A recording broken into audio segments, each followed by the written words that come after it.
The night my brother's rehearsal dinner ended with federal agents at the door, I was sitting in my car in the parking lot of a Marriott in suburban New Jersey, eating a gas station sandwich and checking my phone like everything was normal. It wasn't normal. Nothing about that night was normal. But I'd spent 8 years pretending things were fine, so I was good at it by then. Let me back up. My family owned a specialty food distribution company outside of Philadelphia. My grandfather started it in 1974, importing Italian olive oils and cured meats to restaurants along the East Coast. By the time my father took over in the 90s, it had grown into something real. A network of 3 regional warehouses, contracts with over 200 restaurant accounts, and a small but respected private label line of jarred sauces and vinaigrettes that we sold to specialty grocers. When I was 23, fresh out of Penn State with a supply chain and logistics degree, I came home and threw myself into the business, not because anyone asked me to, because I loved it. I loved the smell of the cold storage rooms, the rhythm of dispatch schedules, the puzzle of getting perishable product from a producer in Calabria to a white tablecloth restaurant in Midtown Manhattan before the quality degraded by even a fraction. I was obsessed with efficiency in a way that probably wasn't healthy. Within 2 years, I had rebuilt our entire vendor procurement system from scratch. The old way was spreadsheets and fax machines and handshake deals that existed only in my father's memory. I digitized everything. I built a proprietary inventory tracking system. Nothing fancy by Silicon Valley standards, just a web-based dashboard that my father didn't fully understand but used every single day. I negotiated 3 new import contracts directly with producers in Umbria and Sicily, cutting out 2 layers of middlemen and increasing our margin by almost 30%. The company's revenue went from $4.2 million the year I started to $11.7 million 4 years later. I know those numbers because I tracked every single dollar. My father knew the numbers too, he just never connected them to me specifically. In his mind, the business had grown because he'd made good decisions. Because he was a steady hand. Because he'd built relationships over decades that were finally paying off. My brother had a different theory. He thought the business grew because he was there. My brother is 3 years older than me. He has my father's build and my mother's charm and absolutely no interest in the mechanics of how a food distribution company actually functions. He'd done a semester of sales at a community college, and when he joined the business at 26, my father handed him the title of VP of Business Development and a company card and told him to go cultivate relationships. To be fair, he was good at that part. He could talk to a restaurant owner for 3 hours and walk out with a contract. He had that gift, but he couldn't have told you what happened to the product after the contract was signed. He didn't know our lead times, our cold chain protocols, our customs documentation process for imported goods, or even the names of half our warehouse staff. He didn't need to know. That was my job. And my job didn't come with a title. When I asked my father about formalizing my role, an actual VP title, an equity stake, something on paper that reflected what I was contributing, he would nod and say we'd talk about it after the quarter closed, after the holidays, after my brother's wedding planning settled down, after. I kept a note on my phone where I'd written down every time I'd had that conversation with my father. There were 19 entries over 4 years. I stopped adding to the list eventually. I stopped because it was making me feel something I didn't want to feel about my own family. My brother got engaged 2 years ago to a woman his age who worked in marketing and had very strong opinions about centerpieces. The wedding planning consumed my mother completely. My father was distracted, and I was, as always, running the actual operations of the company while everyone else lived their lives. Then, my father got a call from a private equity firm based in Boston. They'd found us through one of our grocery accounts, a regional chain that had been acquired by a larger group, and, somewhere in the due diligence process, someone had noticed our private label line and flagged us as a potential acquisition target. The firm specialized in specialty food and beverage. They thought we had the bones of something that could scale nationally. They offered my father $6.8 million for a 70% stake. Majority control, but he'd stay on as a figurehead. My brother would keep his title. And they'd bring in a professional management team to handle operations. My father said yes without telling me. I found out the same way I found out most things in my family. By accident. I overheard my father on the phone with his attorney in his office. And the number $6.8 million landed in the room like something dropped from a great height. I knocked on the door and walked in. He looked surprised, then a little guilty, then composed again in the space of about 2 seconds. "We're talking about the offer," he said.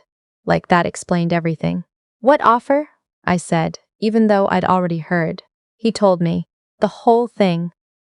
The firm, the terms, the timeline. He told me like he was explaining a business decision he'd already made, not like he was having a conversation with the person who had built the operational infrastructure that made the company worth acquiring in the first place. "What about my role?" I asked. He tilted his head slightly. "They're bringing in their own operations team." I felt the floor shift. "So I'm just... What? Out?" "You'll get a fair severance. The attorney is handling that." I stood there for a moment. I thought about the 19 entries on my phone. I thought about 4 years of 7 a.m.s, warehouse calls and customs holds, and the 6 weeks I'd spent rebuilding our routing system after a software failure nearly cost us our biggest restaurant account. The inventory system, I said. The procurement database, the entire vendor management platform. I built all of that. My father nodded, and the company owns it now. I looked at him for a long moment. "Does it?" I said.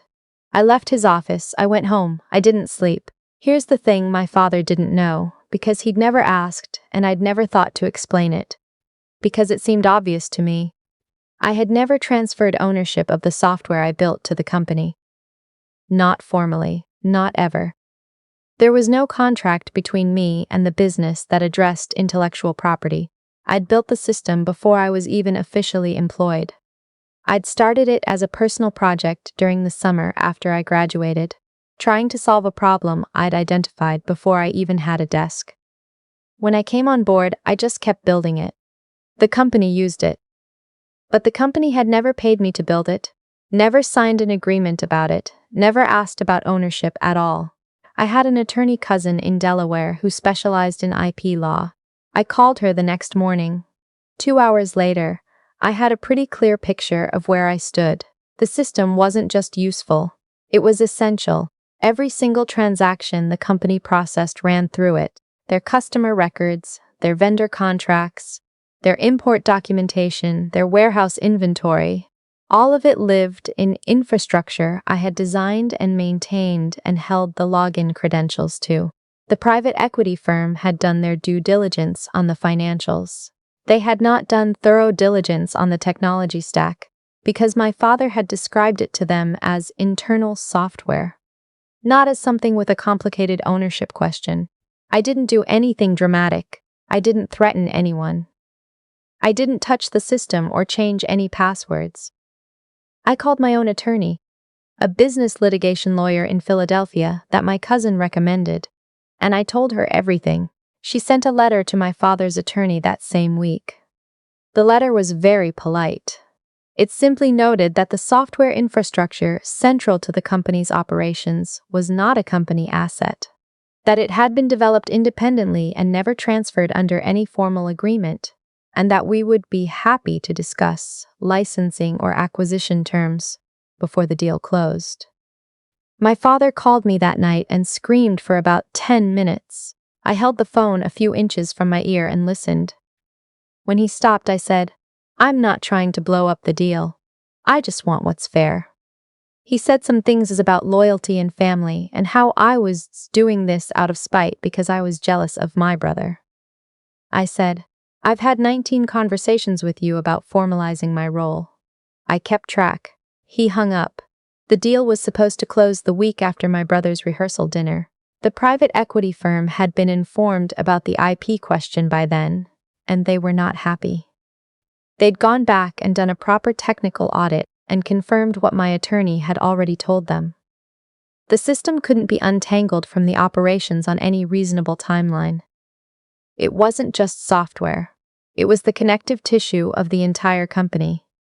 They sent their own lawyers to talk to mine. Those conversations went on for several weeks. Meanwhile, my mother called me every few days to tell me I was ruining the family. She cried on the phone. She said I was doing this on purpose, that I was jealous, that I'd always been difficult, that my brother's wedding was in 6 weeks, and I was going to cast a shadow over everything beautiful they were trying to build. She never once asked me whether what I was asking for was fair. That's the part that stayed with me. Not my father's anger, not my brother's cold silence. My mother's tears were entirely for the inconvenience. Not for the 4 years, not for what I'd built, not for the 19 conversations.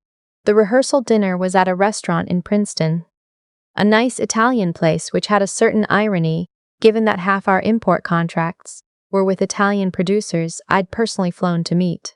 I went because not going would have caused a scene, and I still loved my brother, even if I was furious at my family, and his fiancée had nothing to do with any of this. I sat at the far end of the table and smiled and made small talk with her aunts and her college roommates.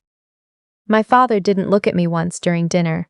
My brother gave a toast and thanked my father for everything he'd built.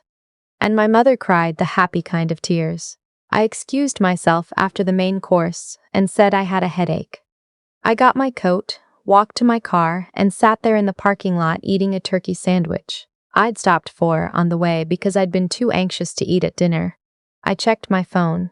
My attorney had sent a message. Call me when you can.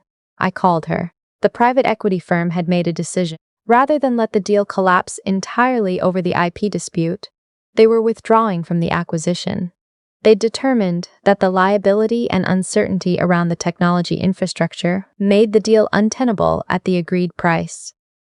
And they didn't want to renegotiate from scratch.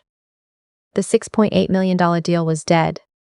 My father found out the same night. I don't know exactly what happened inside the restaurant after I left, but I heard about it later from my brother's fiancée, who was the only person in my family who ever told me the truth about things.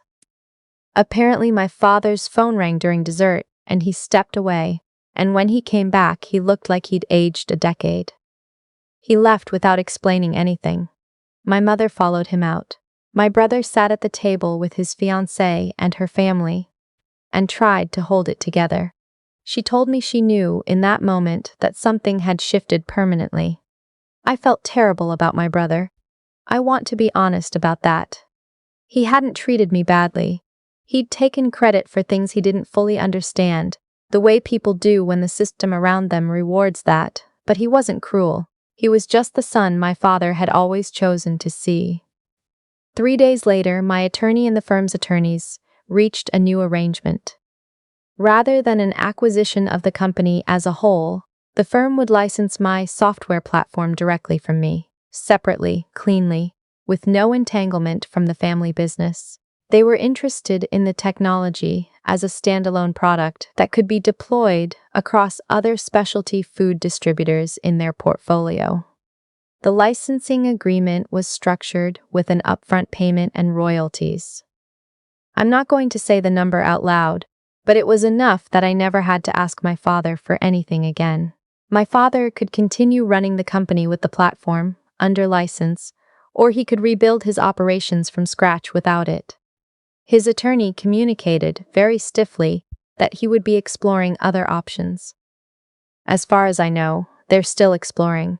I used part of the upfront payment to put a deposit on a small office in Philadelphia and file incorporation paperwork for my own company. I'm building the next version of the platform now. Something I actually own from the ground up. No ambiguity, no 19 conversations about what's fair. My mother called me about a month after everything settled, not to apologize exactly. She called to tell me that my father had been under a lot of pressure and that I needed to understand how hard it is to build something from nothing and watch it not go the way you planned. I listened. I'd gotten good at listening. When she finished, I said, "I understand how hard it is. I've been doing it for 4 years." She didn't have anything to say to that.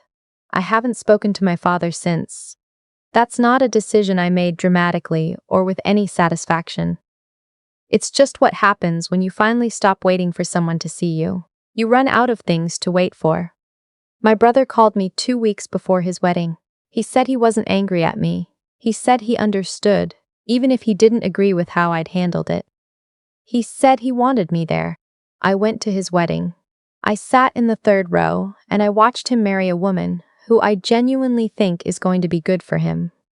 I danced at the reception. I avoided my father on the other side of the room, and my mother watched me from a distance, with an expression I couldn't quite read. At the end of the night, my brother hugged me at the door. "You should have had a title," he said quietly. "Yeah," I said. "I should have. We didn't say anything else. There wasn't anything else to say." I drove home alone on the New Jersey Turnpike. The lights of the refineries, orange, against the November sky. And I thought about my grandfather building something from nothing in 1974, and about what it means to inherit something, and about the difference between a family and a business, and how easy it is to confuse the two until someone decides they can't afford to anymore. My name is on the incorporation papers of my new company. My name and no one else's. That's not spite. That's just the first time I've ever been sure.